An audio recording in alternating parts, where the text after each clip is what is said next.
ભરૂચના મક્તમપુર ખાતે આવેલ પ્રખ્યાત સિદ્ધિવિનાયક ગણેશ મંદિરે અંગારિકા ચોથની ભવ્ય ઉજવણી કરવામાં આવી હતી। ભરૂચના મક્તમપુર વિસ્તારમાં આવેલ પ્રખ્યાત સિદ્ધિવિનાયક ગણેશ મંદિરે અંગારિકા ચોથ પાવન અવસરે ગણેશ યાગ સહિત વિવિધ ધાર્મિક કાર્યક્રમોનું ભવ્ય આયોજન કરવામાં આવ્યું હતું। મંગળવાર અને ચતુર્થીની તિથિ નિમિત્તે એક સાથે આવતા અંગારિકા ચોથનું ગણેશ ભક્તો દ્વારા વિશેષ ધાર્મિક મહત્વ હોય છે, જેના કારણે વહેલી સવારથી જ મંદિર પરિસરમાં ભક્તોની લાંબી કતારો જોવા મળી હતી। અંગારિકા ચોથના દિવસે ભગવાન ગણેશની વિશેષ પૂજા અર્ચના કરવામાં આવે છે।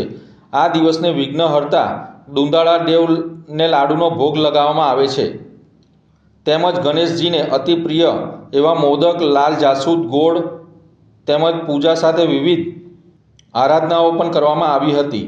ભરૂચ સહિત આસપાસના વિસ્તારોમાંથી મોટી સંખ્યામાં ગણેશ ભક્તો ઉમટી પડ્યા હતા।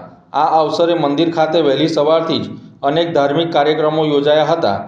સવારે ગણેશ યાગનું આયોજન કરવામાં આવ્યું હતું, જેમાં યજ્ઞ વિધિ મુજબ પૂજા અર્ચના કરવામાં આવી હતી।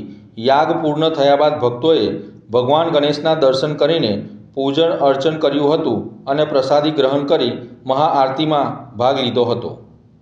જય ગજાનંદ ગણપતિ મહારાજ की जय।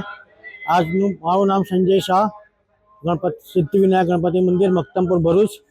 આજનો મહત્વનો દિવસ અંગારિકા ચોથ મંગળવારનો દિવસ છે। આજે અહીંયા ઘડી ગણેશ યાગનું આયોજન કરવામાં આવ્યું છે। સાંજે 5 વાગે શ્રીફળ હોમા છે અને ત્યાર પછી આરતીનો સમય છે। સૌ ભાઈ ભક્તોએ એમને દર્શનનો લાભ લેવા આગ્રહભરી વિનંતી છે। આજે અંગારિકા ચોથ એટલે ગણેશજીનું આહવાન કરવાનું અને 21 ચોથનું પૂન મળે છે તમને। એટલે આ ચોથ કરવાથી આપણને 21 ચોથનું પૂન મળે છે।